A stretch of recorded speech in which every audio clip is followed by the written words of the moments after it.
When you hear the two words summer reading, it might make you break out into hives and go into super flashback trauma mode. I know that summer reading has gotten out of control in terms of what we value and who's in charge and who's doing it, who's it for. There are a lot of questions about whether or not it's actually effective or even worth trying to rescue. I do believe that there is a way to rescue summer reading, and not just because we should.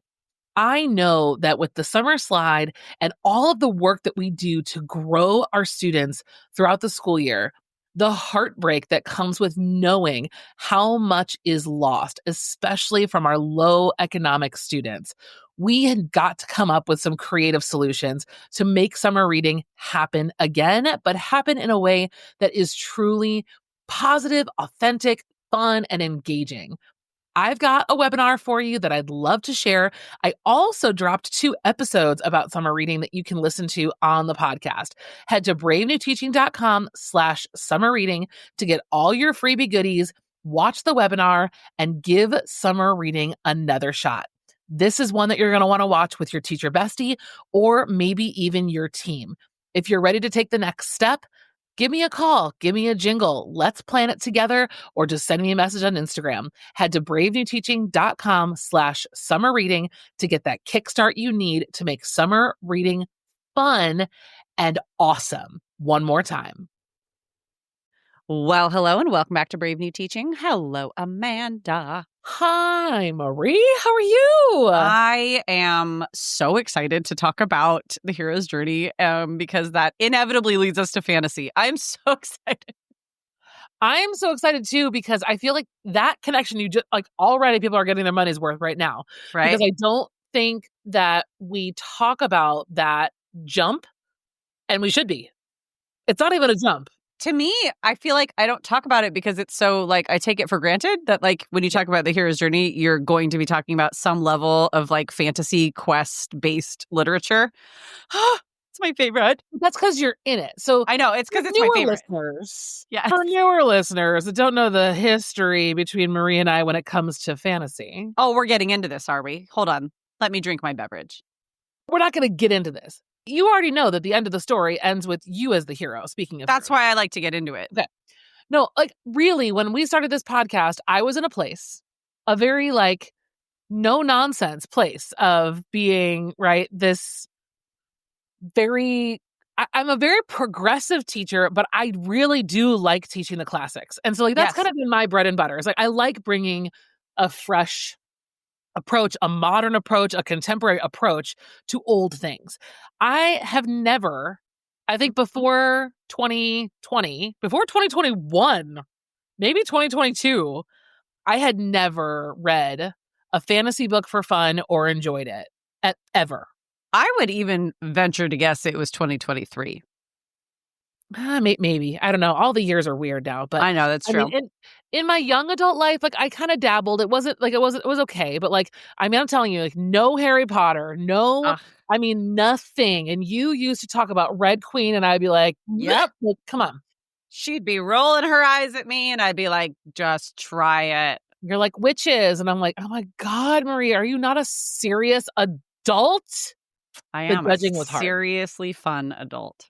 Anyway, I have changed my tune completely and totally, and absolutely love fantasy. But I mean, I thought for people who don't love fantasy, I don't think that they would immediately make that connection that teaching the hero's journey is teaching fantasy. We call it mythology, or we I was call just going it to say, because for me, mythology is fantasy.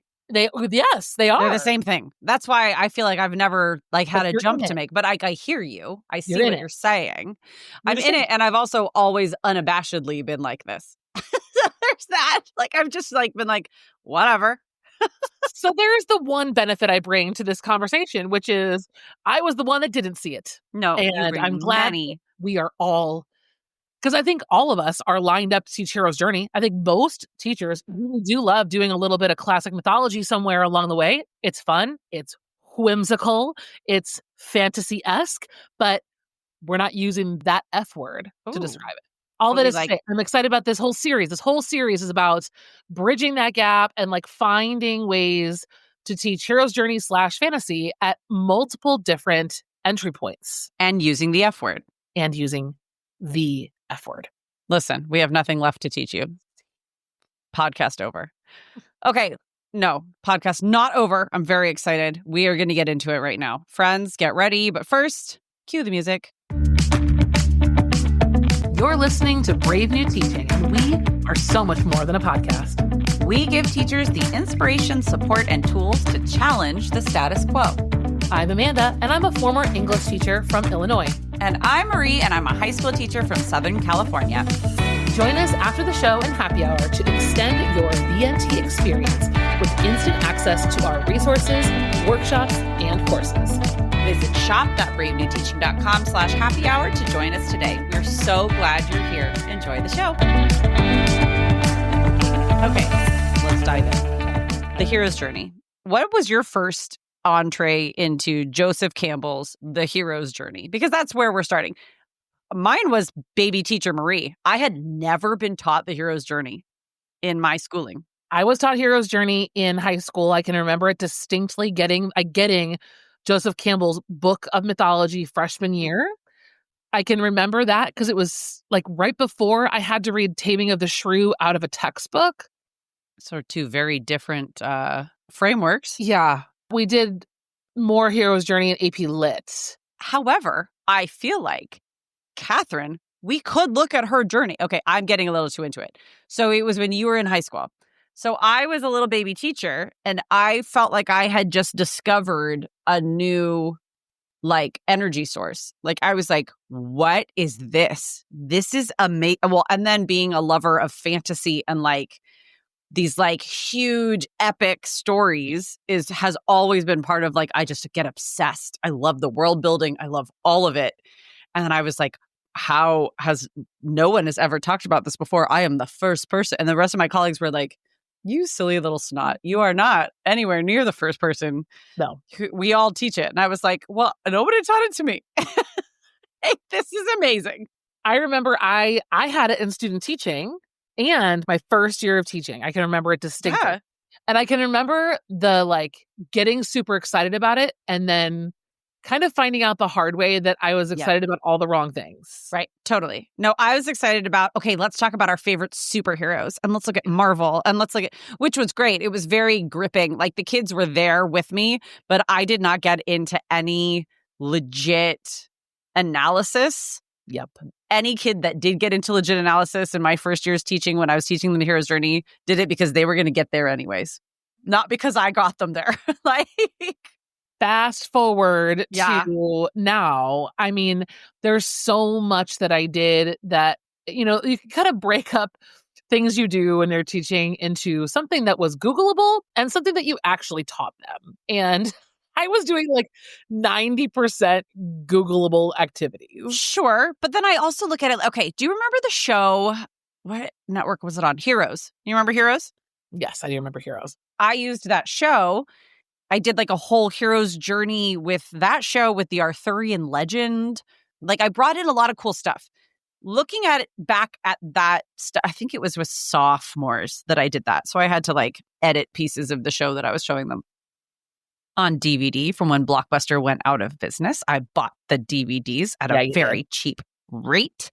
Anyways, it would not take a ton of tweaking to make it good. It was fine. It was engaging, but it wasn't good. Do you know what I mean? I know exactly what you mean. And all that those files need is some updating and a legitimate overarching essential question. And then we've got ourselves a legit inquiry-based unit. It was just kind of oh, this is fun. Let's look at stuff versus let's learn about things through these texts. So let's give this episode. So what this episode's goal, right? So now that we're kind of in it, we've got you here. You're all kind of reflecting on your own experiences. We are going to kick off this series by talking a little bit about the Hero's Journey itself and the best practices, instructional kind of decisions to make with this archetype, with this journey, with this tool, and what it can do for you and maybe some of the pitfalls. We are then going to move the rest of our series into some specific units. We're going to look at The Hobbit and an essential question that would work with Hobbit. We're going to look at the Odyssey and a specific essential question that would work with the Odyssey. And then we're going to take it to a whole nother level with some choice fantasy and how that would look with its own essential question.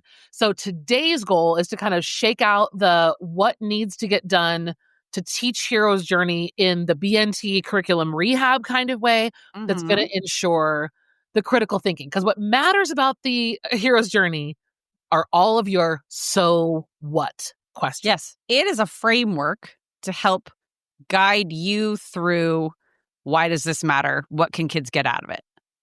Correct. Yes.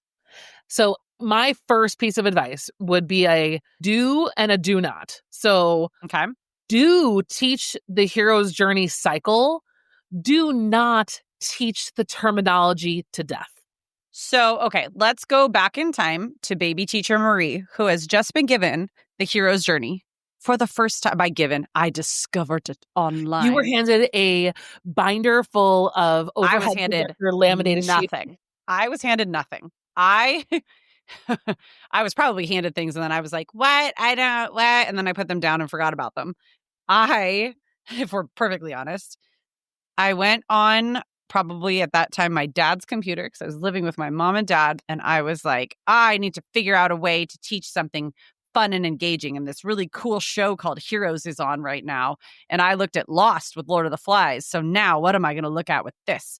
Oh, Hero's Journey. What's this? Who's this Campbell guy? Okay, right. So then I start printing out all of these different explanations of the Hero's Journey and like outlines of the Hero's Journey and the different steps along the way. And I start printing out the articles with Joseph Campbell in them. Okay, now coach me, Amanda. What are we going to do with that? Okay, so you're going to use that tool as an evidence tracker. You're going to use that tool to track the growth and development and maturation and trials and tribulations of your protagonist, but you are not going to do a Kahoot on what each of the labels are on the journey. You are not going to quiz kids and ask them, when Frodo did this, what part of his journey was it? Journey was it? No, right? None of that. We want to know big picture, right? So I would say, Marie, whatever your text is, let's see if we can break the Hero's Journey into parts. Can we do a part 1, a part 2, a part 3? How can we mirror the structure of the journey with the structure of the unit and the experience that we're going to have as a class moving forward to address our essential question that's not just about this one character, or even all, you have so many good ideas and all these other texts, but they don't matter unless they all connect back together. Yes. To serve a bigger purpose. So, okay, we're back to present day Marie now. Okay. One beautiful thing about Joseph Campbell's The Hero's Journey, because there are some problematic like parts to it. There are definitely, most world cultures are completely overlooked when you look at strictly this structure. It is a very Anglo, like Western look at the structure of a story and what it is to be a hero. But if you look at a journey and you can modify it to different, you can, take it as the allegory or the metaphor, really, there's a lot you can do. It is structured in itself as 3 acts. For me, on a quarter system, that's 3 weeks. Maybe on a semester system, that's 6 weeks. Like with a half a week on the front end and something on the back or something like that.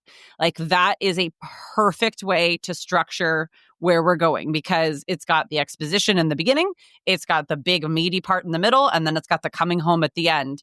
And you can play with timing however you want to, but many novels or epic poetry collections or what have you are going to be structured, films are going to be structured in a very similar 2 to 3 act fashion. Sitcoms are structured in a 3 act way. What am I trying to say? Format.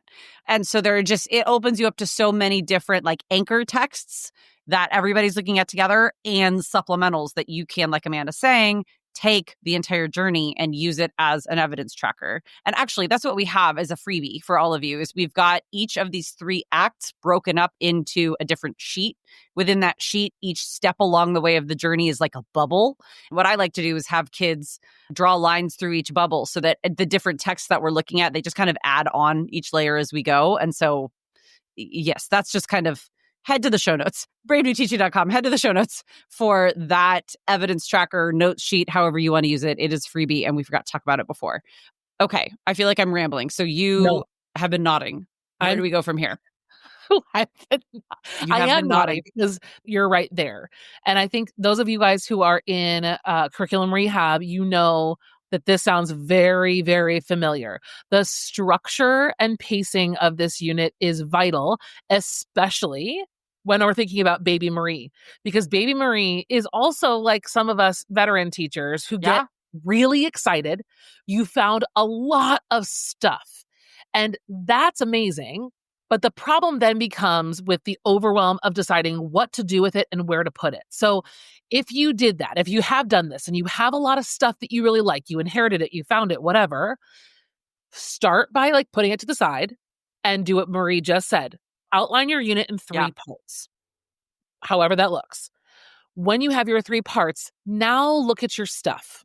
So if you have a core text, or even if you're doing choice units, structure the core text first. When do you want things to be finished? Remember, we've talked about it in our reading episodes. We don't send kids home with a nightly reading to-do list. It's a large chunk task, right? You're going to read part 1 of the hero's journey, which happens to be pages 1 to 275. You're going to read that in 2 weeks. Get it done, right? You need to figure out the big pieces first. Then take all those awesome supplementals, extra stories, other protagonists, compare, contrast, all that stuff, and you're going to put it inside the unit alongside that core text where everything's happening. I think the other big alarm that was going off in my head when you were talking about like when you went to altavista.com to get all these cool things. That's a Parks and Rec joke, but if you know. My big like red flag was I would do that and then I would think I had to do it all as pre-reading. Yes. Yes, we had to have a quiz with 4 weeks of pre-reading. We had to have a test on the hero's journey before we started a damn book. And I'm laughing because it's just the sweet, innocent joy of getting excited about something that's really fun to teach. So that's where I would start. And then I think also to Marie's point is that when we teach Hero's Journey, we teach it just like any other framework. Like when I teach the Big Six, when I teach Space Cat, when I teach whatever framework you're using, I teach the kids to use it as a tool for analysis, right? It has to serve the purpose of helping you examine, so what? If we're going to get too narrowly concerned about the order or the accuracy, is we're going to miss the whole point. Yeah. Just like you said, right? There are so many things that are left out by thinking that this is the only way of looking at a hero's journey. But I do think it, like you said, with that 3 acts, that's kind of where in our episodes that are coming up, we're going to tell you kind of where we would stop in each of those texts and what the conversation looks like at the end of Act 1. Where do we really want kids to be thinking and talking about as the hero has reached this point? What are those critical thinking conversations, pieces of writing, things that are happening in class that are actually like not dependent? They could work for any text, right? Like where do we want them to be at this point? The beauty of using something like the hero's journey as a framework or a template for like basically like a guiding path through something is that you can very purposefully bring in texts that don't fit that. And you track what fits and what doesn't fit. And it creates these great conversations based on whatever your essential question is, which is what we're going to start getting into right now. Like Amanda mentioned, we've got in the next few episodes, because this is a 4-part collection on just teaching the hero's journey, we have 3 different texts or 3 different units that we're going to talk through. One for a middle grades class, one for a lower high school, and one for a upperclassmen high school class.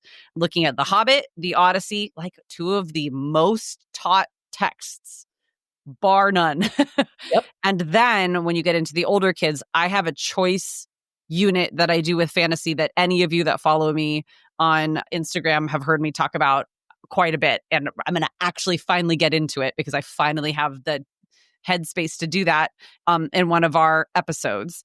And so we have essential questions for each of those that we're going to talk about right now. And then you'll come back in the next few weeks and we'll talk through exactly what that looks like in a unit.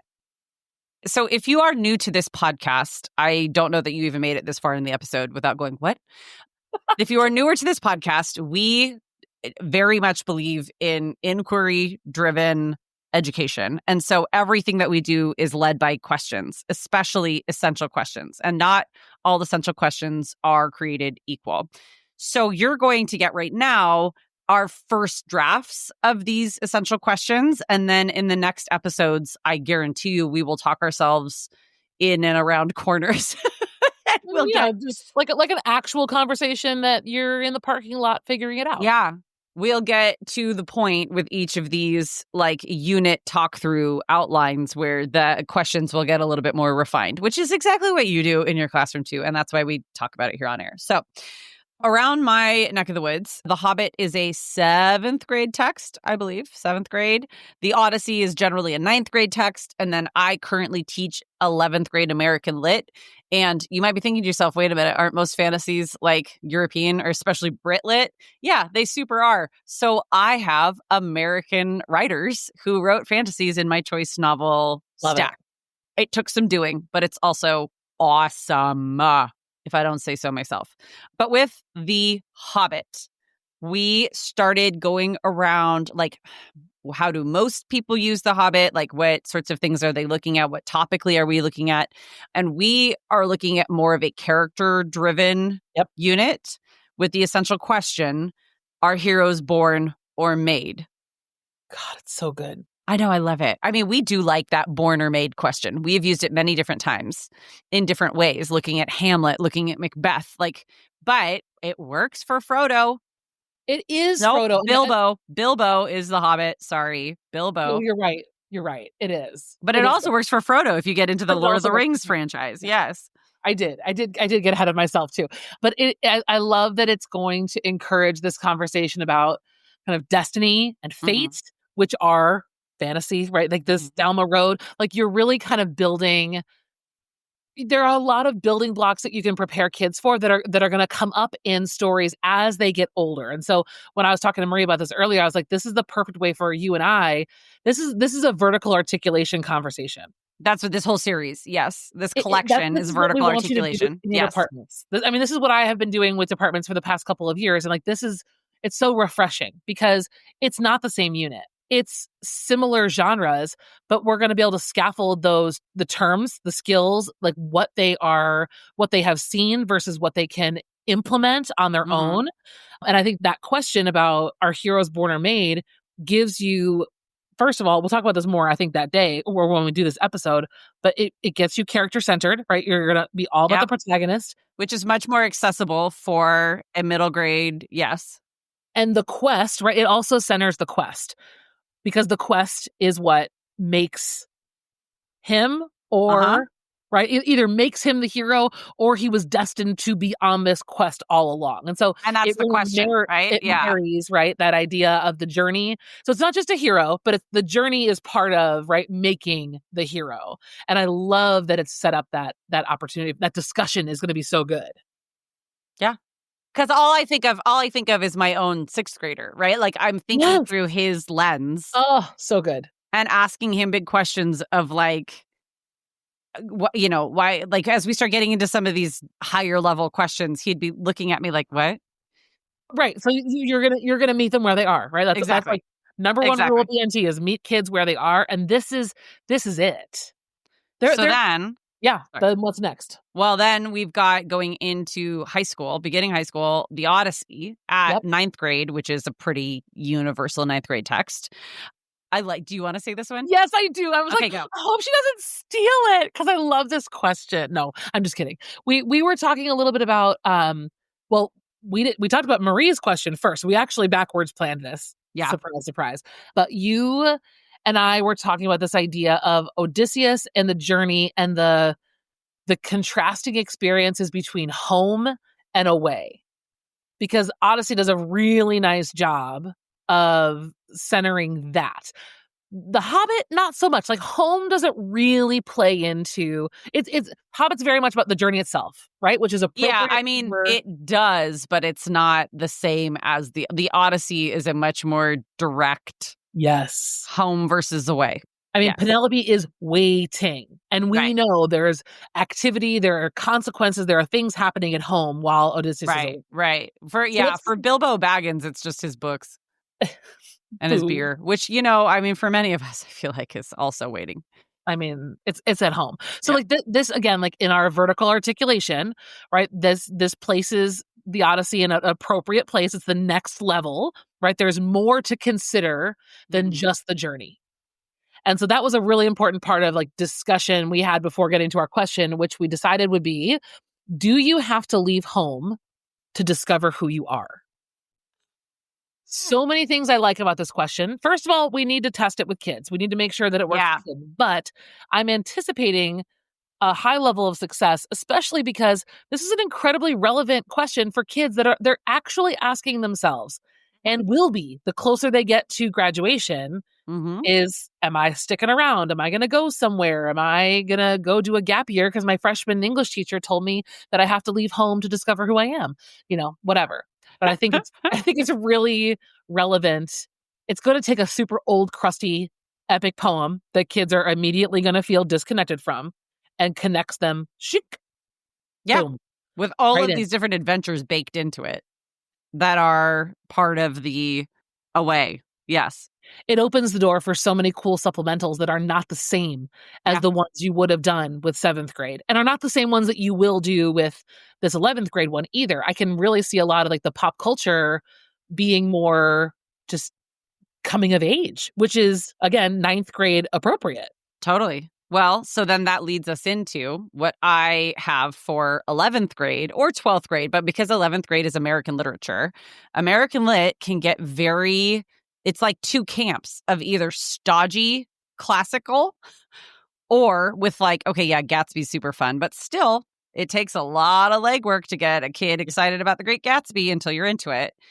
Or it's all brand new YA, right? Like there's not a whole lot of middle ground. Or connecting the middle ground between what they've learned in years past and what they're getting now. And so the question that we are looking at, it's more of a genre-based approach, but that genre-based approach into fantasy, into journey-based stories is looking at the idea of escape. And so the question here is, why do we pursue escape? And it's a great time in their lives when, especially in 11th grade, there is so much life after high school pressure. A lot of my kids are in APs and prepping for AP tests and prepping for all these things. And they've got all of this pressure on them that is mounting. And it's starting to come to a head, especially in the 11th grade year. And what do? They escape in healthy and unhealthy ways. And so the discussion of why do we pursue escape then begets how do we pursue escape, right? So it's a very cool way to talk about escaping. What is it that we are running from? Is it that we're running? Is it that we're hiding? So the conversations that we have are pretty phenomenal with this question, and we do it with choice novels and a whole ton of supplemental texts. I'm obsessed with this question because I love the way that it first centers the student and the idea of reading as escape, as a healthy escape. It is a wonderful way to sneak in there. Hey, by the way, you can read and no one else know. Like, it's just for you. Yeah, it's great. So that in and of itself is incredibly powerful and also not something that we've already seen. I think that's one of the things that 11th and 12th grade teachers, there's a lot that kids have already done. Yeah. And if you're not if you don't have a fresh angle, forget it. You're dead in the water. I also love this idea of looking at the hero's journey specifically and how different characters, because you have choice, how different characters embrace different parts of that journey. And I'm thinking about Odysseus, right? As a perfect example. You can refer back to that because kids have already done it. And looking at Odysseus being like, I'm a hero. I got to stay on this journey over here. and not go home, and how problematic that is. And like there's so much room for critique and individual analysis of different protagonists' experiences. Yeah. And that is so, again, like skill wise, developmentally appropriate to have at the top of this articulation. I love it. And I also wrote down while you were talking, I think a cool either entry or exit point, if you needed it, depending on your school year, would be to do some rhetorical analysis. Oh, yeah. Also, If right? my students go through a whole emotional processing of going, oh, okay, I can get behind a triangle. Never let me see a triangle again. Oh my gosh, I said never again. And then, should I draw a triangle on this picture? I feel like that would, or on this page, this close read. I feel like the triangle would make this a lot easier. Like that's the cycle that they go through, and that's where they end up is in this fantasy unit going, oh, I feel like if I used a triangle here, I would really be able to understand the passage. And I'm like, oh, is it a triangle? Is it? Uh-huh. Yeah. I mean, I taught a media literacy class for years, and one of our most popular units was looking at the 11, 15 appeals for advertising. And like the appeal to escape is one of the, like, it's in the top 5, I'd say, of those appeals and what's most commonly used in advertising now.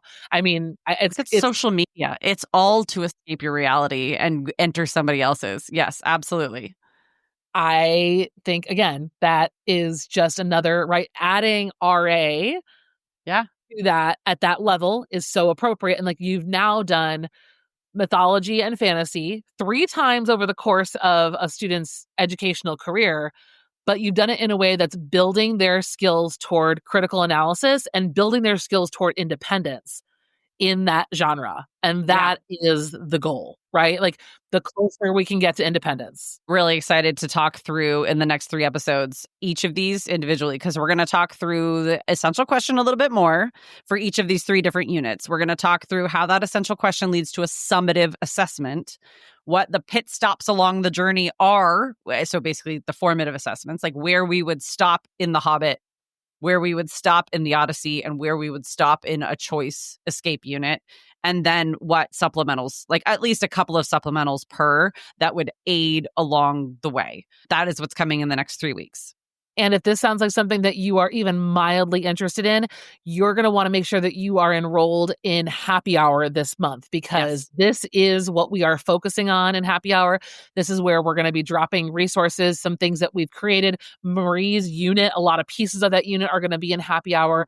And we're going to talk to Happy Hour teachers about what they'd like to see fully imagined, because the first 2 versions are just kind of theoretical, right? This Hobbit and Odyssey. We've both taught both, but never to the point that I have like a publishable unit. So we're going to be working with our Happy Hour teachers this month to see what kind of tools will be super helpful. But don't forget, we also have for you your freebie. We have a free evidence tracker that you can use right away for Hero's Journey and download in the show notes. I like to just print it out, 3 sheets, staple them together, and we keep this packet throughout the whole entire thing. And it's kind of like there's spaces for kids to color and kind of take sketch notes, but then there's also space for them to just bubble in things. We like to color code depending on if we're looking at different characters and different stories. There's a lot of space on it. It's very, very useful. Also, I know we said it earlier, but join us for camp, because after this series, this collection is done, we are kicking off summer Camp Brave New Teaching 2025, and it's a big old book club, guys.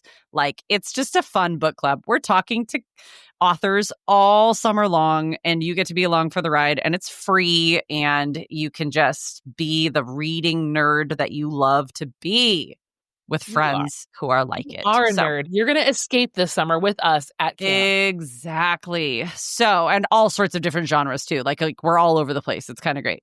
Head to the show notes for so many different things, including the link to register for free for camp, including the link to the freebie that Amanda was talking about, the evidence tracker, and make sure you're on our mailing list, because we're sending all kinds of stuff out all the time.